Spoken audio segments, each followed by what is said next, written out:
The crystal chandelier above the ballroom cast bright white light across hundreds of guests in evening gowns and tailored suits.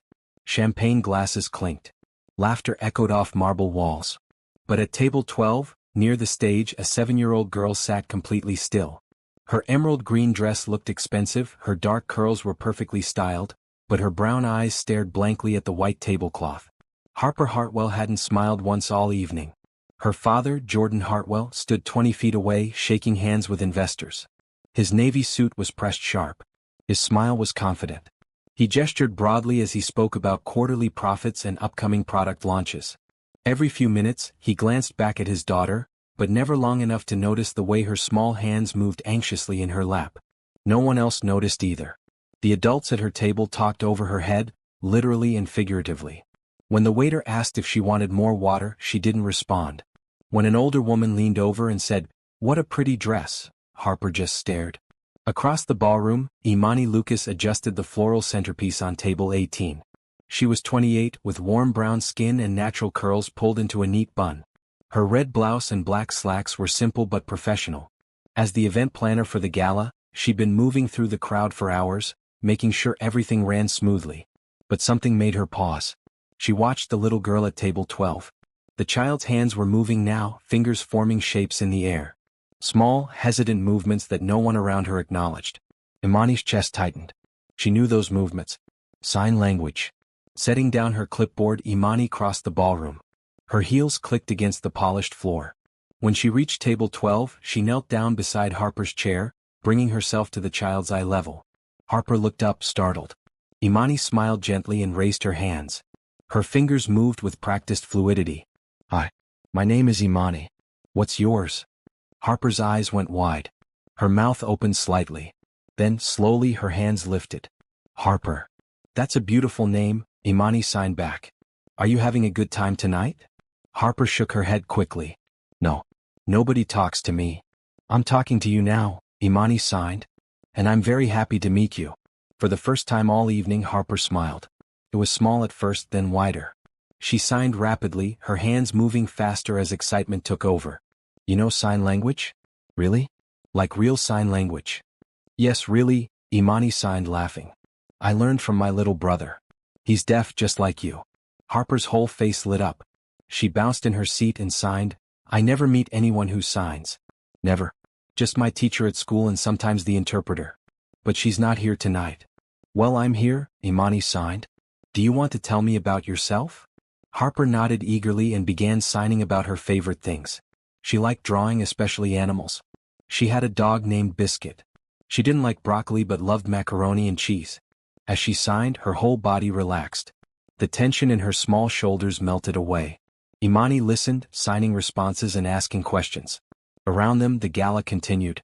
Music played softly. People laughed. But in this small bubble, two people were finally having a real conversation. Harper. A deep voice cut through the moment. Imani looked up to see a tall man in a navy suit standing over them. His dark hair was neatly styled, his jaw sharp. He looked between Imani and Harper with confusion in his gray eyes. Jordan Hartwell. She recognized him from the event materials. He was the CEO of Hartwell Technologies, the main sponsor of tonight's charity gala. Harper's hands stopped moving. She looked down at her lap. Imani stood slowly. "Mr. Hartwell. I'm Imani Lucas, the event planner. I was just talking with your daughter." Jordan's brow furrowed. "Talking?" "Yes. In sign language." His face went pale. He looked at Harper, then back at Imani. "You know sign language?" "I do." "I see." His voice was tight. He glanced around the ballroom as if checking whether anyone was watching. "Harper, are you all right?" Harper didn't respond. She couldn't hear him. Imani felt a spike of frustration but kept her voice calm. "Mr. Hartwell, Harper can't hear you. You need to sign or make sure she's looking at you if you want her to read your lips." Jordan's jaw clenched. He knelt down stiffly in front of his daughter and waved to get her attention. When Harper looked at him, he spoke slowly, over-enunciating each word. Okay. Harper nodded, but her smile was gone. Jordan stood and turned back to Imani. "Thank you for your concern, but I have this under control." "Do you?" The words slipped out before Imani could stop them. Jordan's eyes hardened. "Excuse me?" Imani took a breath. This wasn't professional. This could cost her the contract.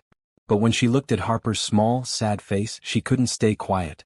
"Mr. Hartwell, your daughter has been sitting alone all night.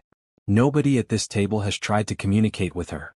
She's been signing to herself because she has no one else to talk to." Imani kept her voice low but firm. "She's isolated in a room full of people." Jordan's expression flickered with something. Guilt maybe. Or anger. "I hired an interpreter for tonight. She was supposed to be here. But she's not here. And even if she was, Harper would still be alone. An interpreter isn't the same as connection. You don't know anything about my situation." "You're right. I don't." Imani held his gaze. "But I know what it's like to watch someone feel invisible because the people around them won't learn their language." The silence between them was heavy. Around them the gala continued, oblivious. Harper watched them both, her small hands folded tightly in her lap. Finally Jordan spoke. "How long have you known sign language?" 15 years. My younger brother, Caleb, is deaf. I started learning when I was 13. "And you're fluent?" "Yes." Jordan looked at his daughter again. Harper was staring at the tablecloth, tracing invisible patterns with her finger. When he looked back at Imani, something in his expression had shifted. The defensiveness was still there, but underneath it was something raw and painful. "I don't know sign language," he said quietly. "I keep meaning to learn but I haven't. I hire people. Interpreters. Nannies. Tutors. People who can communicate with her when I can't." "Why haven't you learned?" Jordan was quiet for a long moment. "Because it reminds me of my wife. Harper's mother. She died 3 years ago. She was deaf. She was going to teach me, but then." He trailed off. Imani's frustration softened into sympathy. "I'm sorry for your loss." "Thank you." Jordan ran a hand through his hair. "I thought I was doing the right thing. Hiring professionals. Making sure Harper had everything she needed. But watching you with her just now." He shook his head. "She's never smiled at me like that." The admission hung in the air. Imani glanced at Harper, who was watching them with wide, uncertain eyes. "It's not too late, Mr. Hartwell. You can still learn. You can still build that connection with her." "I don't know where to start." "Start with her. Start tonight." Jordan looked at his daughter. Really looked at her.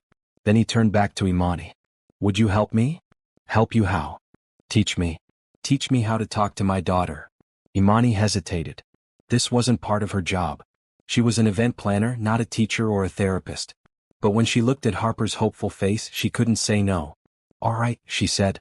"I'll help." Jordan exhaled and some of the tension left his shoulders. "Thank you. Really. I'll pay you, of course. Whatever rate you think is fair. We can figure that out later." Imani knelt down in front of Harper again and signed, "Your dad wants to learn how to talk with you. Would you like that?" Harper's eyes filled with tears. She nodded quickly and signed, "Yes. Please." Imani smiled and signed back, "Then that's what we'll do." As Imani stood, Jordan watched his daughter with an expression she couldn't quite read. Regret maybe. Or hope. Or both. Have you ever felt invisible in a room full of people? Harper has lived like this every single day. If this story touched your heart, subscribe to follow Harper's journey and see how one moment of kindness changes everything. Drop a comment and tell me, would you have stopped to help Harper or walked past like everyone else? 3 days after the gala, Imani stood outside a wrought iron gate in one of the wealthiest neighborhoods in the city. The houses here were massive, with perfectly manicured lawns and tall hedges that blocked them from the street. She checked the address on her phone one more time, then pressed the intercom button. "Hello." Jordan's voice crackled through the speaker. "It's Imani Lucas. We have an appointment." "Right. Come in." The gate buzzed and swung open. Imani walked up the long driveway, her portfolio bag slung over her shoulder. The Hartwell house was even bigger up close, a modern structure with huge windows and clean white walls. It looked more like an art gallery than a home. Jordan met her at the front door. He was dressed more casually than at the gala, in dark jeans and a gray sweater, but he still looked tense. "Thank you for coming," he said, stepping aside to let her in. "Of course." The interior was just as sleek as the exterior. Polished concrete floors, minimalist furniture, abstract paintings on the walls. Everything was spotless. Too spotless.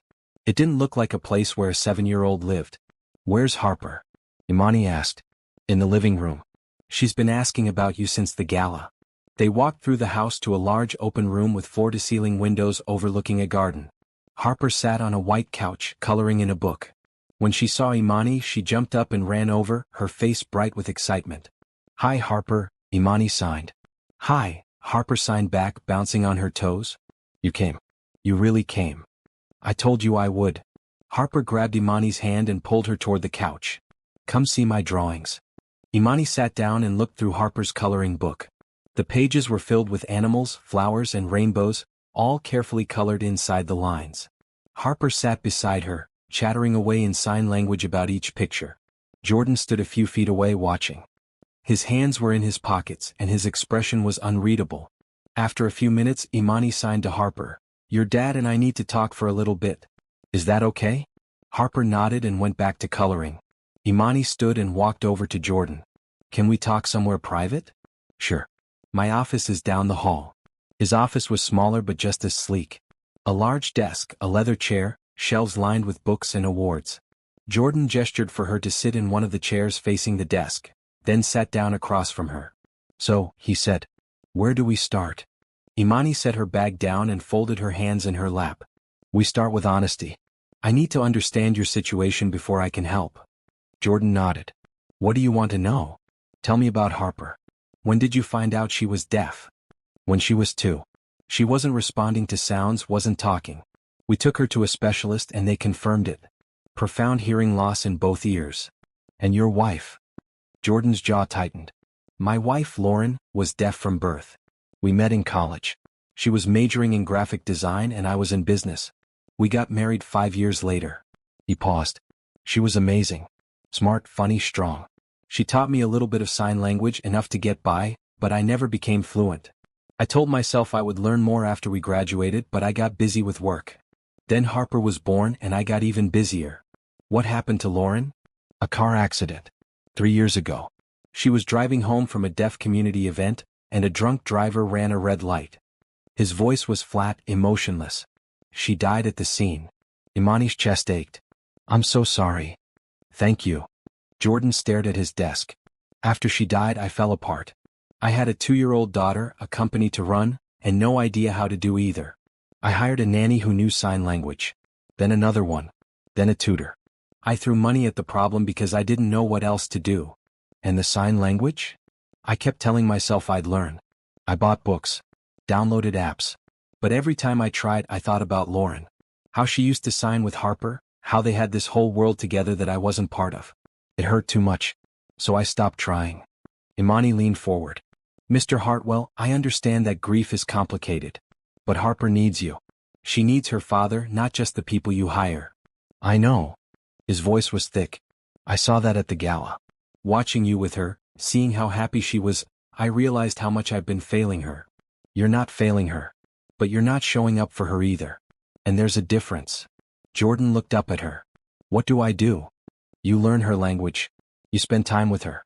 You let her see that she matters more than your work, more than your grief, more than your discomfort. What if I'm not good at it? What if I can't learn fast enough?" Then you keep trying. Harper doesn't need you to be perfect.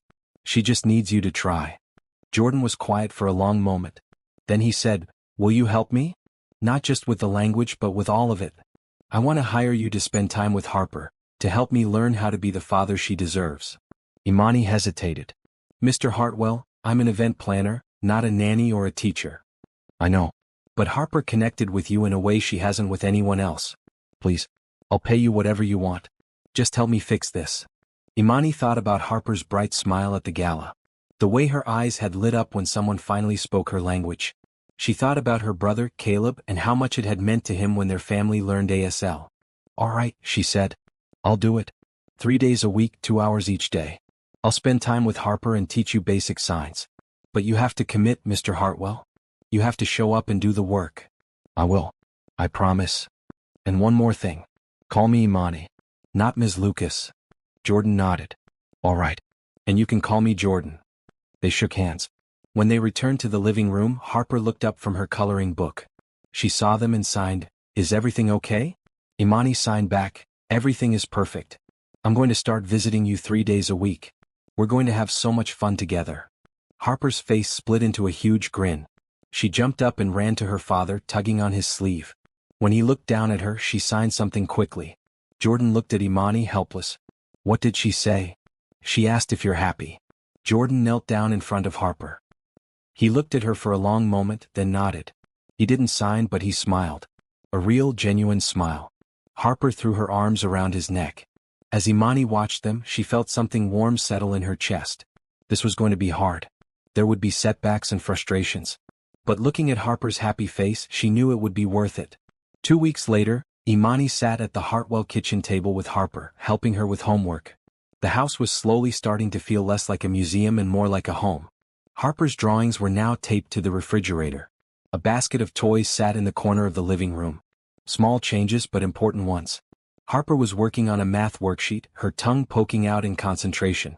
Imani watched her, smiling. The little girl had come so far in just 2 weeks. She talked more, laughed more, seemed lighter. Jordan walked into the kitchen, home early from work for once. He'd been making an effort to be home when Imani came over, watching their interactions, trying to learn. "How's it going?" he asked. Imani looked up. "Good." Harper just finished her math problems.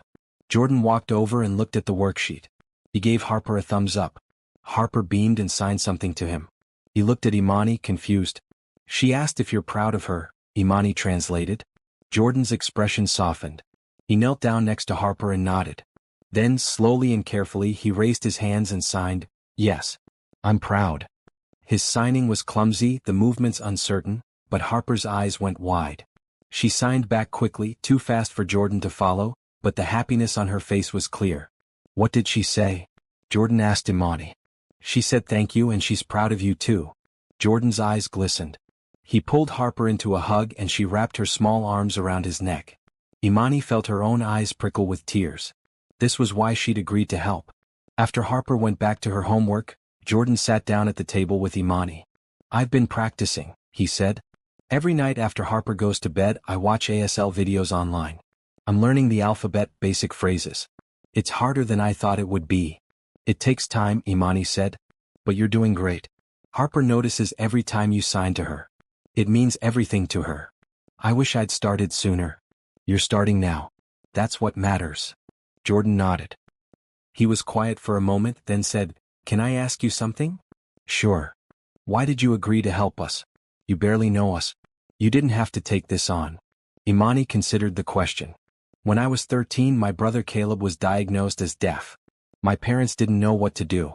They were scared and overwhelmed. But my mom made a decision. She said we were all going to learn sign language together. No excuses. We all took classes and within a year we were fluent." She paused. "It changed everything. Caleb went from being this isolated, frustrated kid to someone who could finally express himself. He thrived. And our family became closer because we could all communicate." "That's beautiful," Jordan said quietly. "It is. But not every family does that. I've met deaf kids whose families never learned to sign.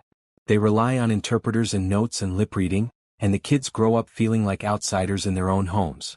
Imani looked at Harper, who was still working on her homework. "I didn't want that for Harper. And I could see that you didn't want it either. You just needed someone to show you the way." Jordan's throat bobbed. "Thank you, Imani. Really. I don't know what we would have done without you." "You're welcome." The next weekend, Imani took Jordan and Harper to a deaf community picnic at a local park. It was a warm Saturday afternoon, and the park was full of families. Kids ran around playing tag. Adults sat on picnic blankets, chatting in ASL. The atmosphere was joyful and relaxed. Harper was nervous at first, clinging to Imani's hand. But when a group of kids her age waved her over to play, she looked up at Imani for permission. "Go ahead," Imani signed. "Have fun." Harper ran off and within minutes she was laughing and playing with the other kids. Jordan watched her, amazed. "She's never been around other deaf kids before," he said. "I didn't even know events like this existed." "There's a whole community out here," Imani said. "Your wife probably went to events like this all the time." "She did. She invited me a few times but I always had work. I told myself I'd come next time but next time never came." They found a spot on the grass and sat down. Around them, conversations in ASL flowed easily. Jordan looked around, clearly out of his depth. "I feel like I'm in a foreign country," he admitted.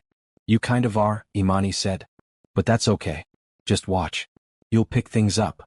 A woman about Imani's age walked over and sat down beside them. She signed something to Imani, who signed back. They chatted for a few minutes, then the woman turned to Jordan.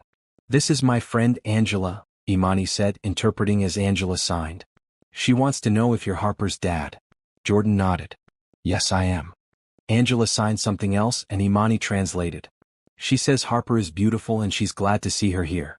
She also says you're welcome to join our community anytime. Jordan looked at Angela and signed slowly, thank you. Angela grinned and signed back, you're welcome. Keep practicing. As the afternoon went on, Jordan relaxed. He didn't understand most of the conversations around him, but he watched Harper play and saw how happy she was. She was part of something here, part of a community where she wasn't different or alone. On the drive home, Harper fell asleep in the back seat, exhausted and happy. Jordan glanced at her in the rearview mirror, then at Imani in the passenger seat. Today was incredible, he said. I've been so focused on making sure Harper fits into my world that I never thought about bringing myself into hers. It's not too late, Imani said. You're here now. I am. Thanks to you. Imani smiled. You're doing the work, Jordan. I'm just along for the ride. But as she said it, she realized something had shifted.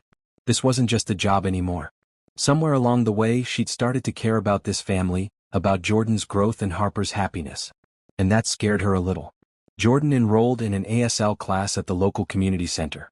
The class met twice a week in the evenings after Harper went to bed. The first night he arrived 10 minutes early, nervous and unsure. The classroom was small, with folding chairs arranged in a circle. About a dozen people were already there, chatting quietly. Jordan took a seat and looked around. There were parents of deaf children, teachers, a young woman whose best friend was deaf. Everyone had a reason for being there. The instructor, a deaf man named Brian, walked in and introduced himself in ASL. A hearing interpreter stood beside him, voicing his signs. Welcome, Brian signed. Over the next 12 weeks you're going to learn a new language. It won't be easy. ASL is not just English with your hands. It has its own grammar, its own structure. You'll make mistakes. You'll get frustrated. But if you stick with it, you'll gain something incredible, the ability to connect with deaf people in their own language. Jordan felt a flicker of determination. He could do this. He had to. The first few classes were overwhelming. Learning the alphabet was easy enough, but when they moved on to vocabulary and grammar, Jordan struggled.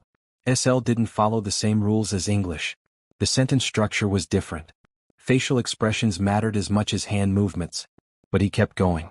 Every night after class, he practiced in front of the bathroom mirror, repeating signs until his hands ached. He watched videos online, pausing and rewinding to catch the nuances. He made flashcards and drilled himself during lunch breaks at work. At home he practiced with Harper. Every morning at breakfast he signed "Good morning" and "How did you sleep?" Harper corrected his mistakes patiently, showing him the right way to form each sign. One evening Jordan tried to sign a full sentence to Harper, "I love you very much." His hands fumbled. The signs came out wrong. But Harper understood what he was trying to say. She smiled and signed back, "I love you too, Daddy." It was the first real conversation they'd had in years. Imani watched their progress with pride. Jordan was changing, not just in his ability to sign but in his whole approach to fatherhood.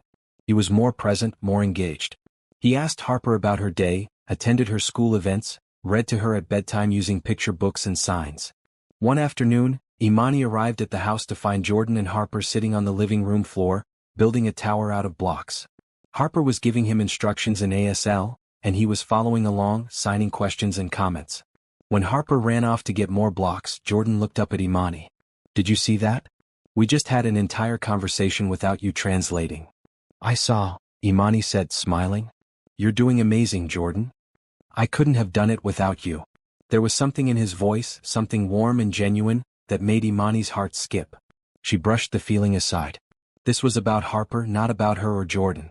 But it was getting harder to ignore the way her pulse quickened when he smiled at her, or the way her chest warmed when he talked about his daughter. At the next ASL class, Jordan's instructor pulled him aside. "You're doing really well," Brian signed. "Your progress is faster than most students. It's clear you're putting in the effort." "Thank you," Jordan signed back. "It's important to me." "Why?" Jordan paused. "Because I have a daughter. She's deaf. And I want to be able to talk to her." Brian nodded. "That's the best reason. Keep going. She's lucky to have you." Jordan left class that night feeling lighter. For the first time in years he felt like he was doing something right. It was a rainy Tuesday evening when Jordan realized he was falling for Imani. She was sitting on the living room floor with Harper playing a board game. Harper was laughing, her small hands moving rapidly as she signed something about the game. Imani laughed too, her whole face lighting up. She looked so at ease, so natural with Harper, like she'd always been part of their lives. Jordan stood in the doorway watching them. His chest felt tight, but in a good way. Imani had brought something into their home that had been missing for a long time: warmth, joy, connection. He didn't just admire her. He cared about her. Deeply. The realization hit him like a wave. Harper noticed him standing there and waved him over. Jordan sat down and joined the game, but his mind was elsewhere. He kept glancing at Imani, noticing the little things. The way she tucked a curl behind her ear. The way her eyes crinkled when she smiled. The way she always knew exactly what Harper needed before the little girl even asked. After Harper went to bed, Jordan walked Imani to the door. It was still raining outside, a steady drumming against the windows. "Thank you for today," he said. "Harper loves spending time with you." "I love spending time with her too," Imani said. "She's an amazing kid." "She is. And a lot of that is because of you." Imani shook her head. "No, Jordan. It's because of you. You've worked so hard to connect with her. You're becoming the father she needs." Jordan looked at her and for a moment he almost said it. Almost told her what he was feeling. But he held back. This was complicated. Imani was technically an employee. Harper was attached to her.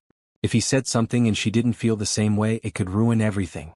So instead he just said, "Thank you, Imani. For everything." She smiled. "You're welcome." But as she walked out into the rain, Jordan stood in the doorway watching her go. His heart ached with words he couldn't say. Imani drove home through the rain, her hands tight on the steering wheel. She was trying very hard not to think about Jordan. But it was becoming impossible. He was kind, thoughtful, dedicated to his daughter. And when he smiled at her, really smiled, she felt something flutter in her chest. This was bad. She wasn't supposed to get emotionally involved. Harper needed stability, and any kind of romantic entanglement could complicate things. But the feelings were there whether she wanted them or not. When she got home, her younger brother, Caleb, was sitting on the couch, scrolling through his phone. He looked up when she walked in and signed, "You're late." "Work ran long," Imani signed back. Caleb narrowed his eyes. "You've been working late a lot. What's going on?" Imani sighed and sat down beside him. "I'm helping a family. A little deaf girl and her father. He's learning ASL so he can communicate with her." "That's great," Caleb signed. "So why do you look stressed?" "Because it's complicated." "Complicated how?" Imani hesitated, then signed, "I think I have feelings for the father." Caleb's eyebrows shot up. "Seriously?" "Seriously. But I can't act on them. Harper needs me to be a stable presence in her life, not someone who's going to complicate things by dating her dad." Caleb leaned back thinking. Then he signed, "Imani, you've spent your whole life taking care of other people. Me, your clients, now this family. When are you going to let yourself be happy?" "I am happy." "Are you?" "Because from where I'm sitting, it looks like you're running away from something good because you're scared." Imani frowned. "I'm not scared. I'm being responsible." "You can be both," Caleb signed. "Just think about it." That night, Imani lay in bed staring at the ceiling. Caleb's words echoed in her mind. Was she running away? Or was she being smart? She didn't have an answer. Harper sat in the principal's office, her arms crossed over her chest, her face streaked with tears. Jordan sat beside her, his jaw tight with anger. The principal, a middle-aged woman with graying hair, sat behind her desk, looking uncomfortable. "Mr. Hartwell, I understand your frustration, but Harper needs to follow the rules like everyone else." "She was following the rules," Jordan said, his voice hard. "She was trying to participate in the group activity. But the teacher ignored her because she didn't understand what Harper was signing. The teacher is not trained in sign language." "Exactly. That's the problem." Jordan leaned forward. "My daughter has a right to an education. She has a right to be included. Hiring an interpreter isn't enough if the teachers don't know how to work with deaf students." The principal sighed. "Mr. Hartwell, we're doing the best we can with the resources we have. That's not good enough." Harper tugged on Jordan's sleeve. When he looked at her, she signed, "I want to go home." Jordan's anger melted into sadness. He signed back, "Okay. We'll go." He stood and took Harper's hand. As they walked out of the office, he signed to her, "I'm sorry this happened. You didn't do anything wrong." Harper nodded, but she didn't smile. On the drive home, Harper stared out the window, silent. Jordan glanced at her in the rearview mirror, his heart heavy. He'd been working so hard to connect with her, But moments like this reminded him how much further they still had to go. When they got home, Imani was already there waiting on the front steps. She stood when she saw them, her expression immediately concerned. "What happened?" she asked. Jordan explained the situation. Imani's face darkened with anger. "That's unacceptable," she signed and spoke at the same time, so both Jordan and Harper could understand. "Harper deserves better." Harper looked at Imani then signed, "I hate school. Nobody understands me. I feel invisible." Imani knelt down in front of her. "You are not invisible. You are smart and brave and important. And we're going to make sure the school knows that." "How?" Harper signed. "Your dad and I are going to fight for you. We're going to make sure you have everything you need to succeed." Harper's eyes filled with tears again, but this time they weren't tears of frustration. They were tears of relief. That evening, after Harper went to bed, Jordan and Imani sat at the kitchen table, drafting a letter to the school board. Jordan was furious, his pen scratching hard against the paper. "This shouldn't be happening," he said. "Harper has rights. Federal laws protect her. But the school acts like it's too much trouble to accommodate her." "It's not too much trouble," Imani said. "It's basic human decency. Harper shouldn't have to fight for the same opportunities as everyone else." Jordan nodded. "I'm going to request a meeting with the school board. I want them to provide ASL training for the teachers. I want better support for Harper and any other deaf students in the district." "Good. And I'll help you prepare. We'll make sure they listen." As they worked, Jordan felt a surge of gratitude for Imani. She didn't have to be here, fighting for Harper alongside him. But she was. Because she cared. He looked at her, and the words slipped out before he could stop them. "I don't know what I'd do without you." Imani looked up from the letter. "You'd figure it out. You're a good dad, Jordan." "I'm trying to be. But I feel like I'm always one step behind." "You're not. You're exactly where you need to be." Their eyes met, and for a moment the air between them felt charged. Jordan wanted to reach out, to take her hand, to tell her everything he was feeling. But he didn't.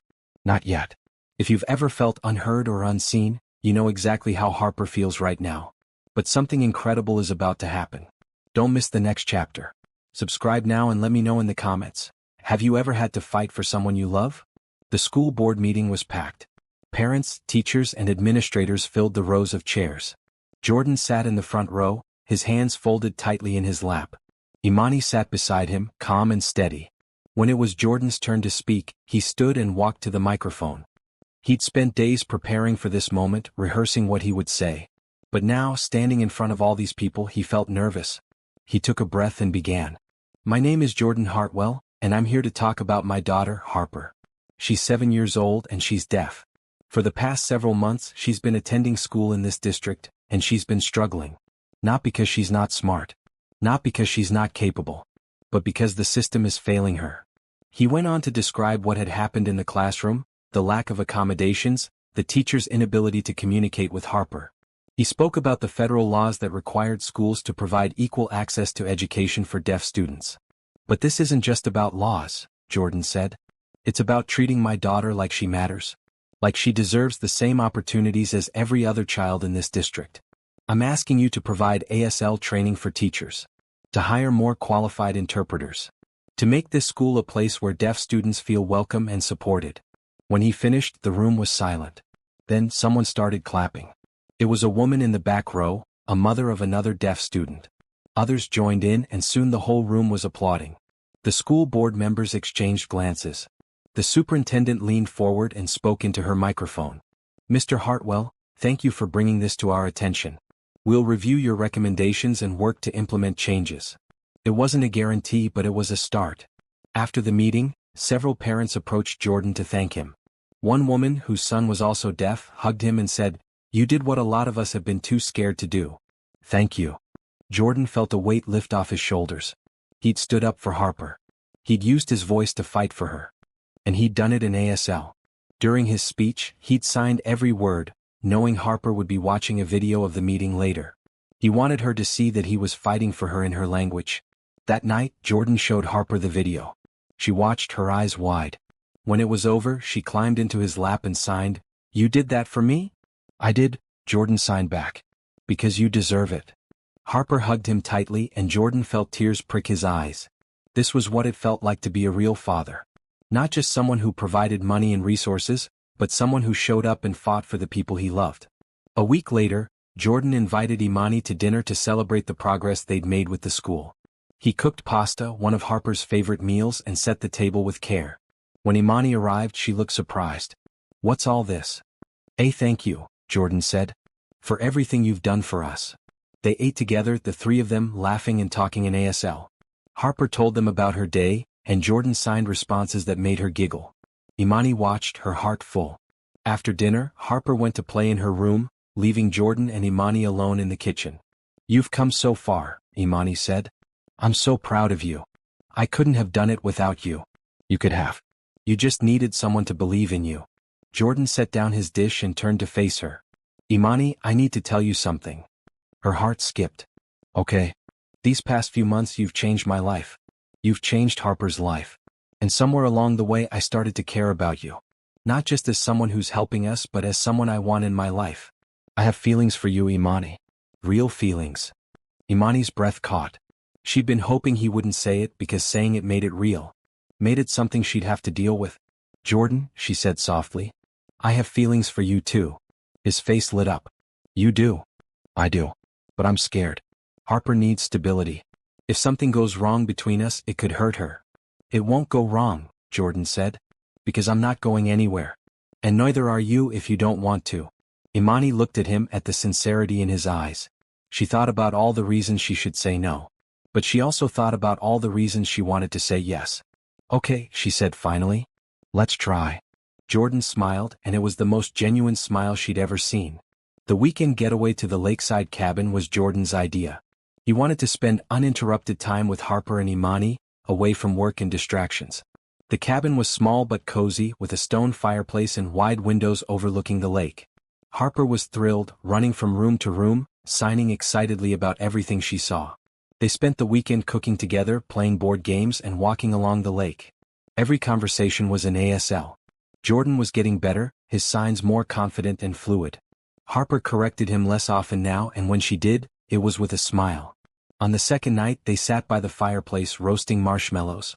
Harper sat between Imani and Jordan, her face glowing in the firelight. She turned to Imani and signed, "Are you my friend forever?" Imani's eyes filled with tears. She signed back, "I would love to be your forever friend." Harper grinned and hugged her tightly. Later, after Harper went to bed, Jordan and Imani sat on the porch, watching the moonlight reflect off the lake. "She loves you," Jordan said. "I love her too," Imani said. "She's an incredible kid." "So are you." Imani laughed softly. "I'm not a kid. You know what I mean." They sat in comfortable silence for a while. Then Jordan reached over and took Imani's hand. She didn't pull away. "I'm glad you're here," he said. "Me too. I want this to work, Imani. I want us to be a family. The three of us." Imani looked at him, her heart full. "I want that too." Jordan leaned over and kissed her, gentle and sweet. When they pulled apart, Imani smiled. "We're really doing this, aren't we?" she said. "We are." And for the first time in a long time, Imani felt like she was exactly where she was supposed to be. The foundation launch was bigger than Jordan had imagined. The ballroom was packed with donors, parents, educators, and members of the deaf community. A stage stood at the front of the room, with a large screen behind it displaying the foundation's mission statement. The Hartwell Foundation for ASL Education would provide free ASL classes to families of deaf children, fund ASL training for teachers, and support deaf community programs. Jordan stood backstage adjusting his tie. He was nervous but excited. This was something he should have done years ago, but he was doing it now, and that mattered. Imani walked over and straightened his collar. "You're going to do great," she said. "I hope so." "You will. Harper's counting on you." Speaking of Harper, she appeared a moment later, dressed in a beautiful blue dress. She looked up at her father and signed, "Are you ready?" Jordan knelt down and signed back, "I'm ready." "Are you?" She nodded confidently. They walked onto the stage together. The crowd erupted in applause. Jordan approached the microphone and began to speak. "Good evening. My name is Jordan Hartwell, and this is my daughter, Harper." Harper waved to the crowd, and they applauded again. 7 months ago, I was a father who couldn't talk to his daughter. I didn't know sign language. I'd spent years avoiding it, hiring other people to bridge the gap between us. But that gap was growing wider, and Harper was suffering because of it. He paused, glancing at Harper, who stood beside him, watching him intently. Then I met someone who changed everything. Someone who showed me that learning my daughter's language wasn't just about words. It was about love. It was about showing up and putting in the work. Tonight, I'm proud to announce the Hartwell Foundation, which will help other families avoid the mistakes I made. The crowd applauded again. Jordan stepped back and Harper stepped forward. She began to sign and Jordan interpreted aloud beside her. My name is Harper. I'm deaf. For a long time I felt alone. But now my dad knows sign language. We can talk. We can understand each other. And that makes me so happy. The audience was silent, hanging on every word. Harper continued, I hope all deaf kids can feel like I do. I hope all parents learn to talk to their kids. Because it feels really good when someone speaks your language. When she finished, the room exploded in applause. Harper grinned and waved. Jordan put his arm around her shoulders, his heart bursting with pride.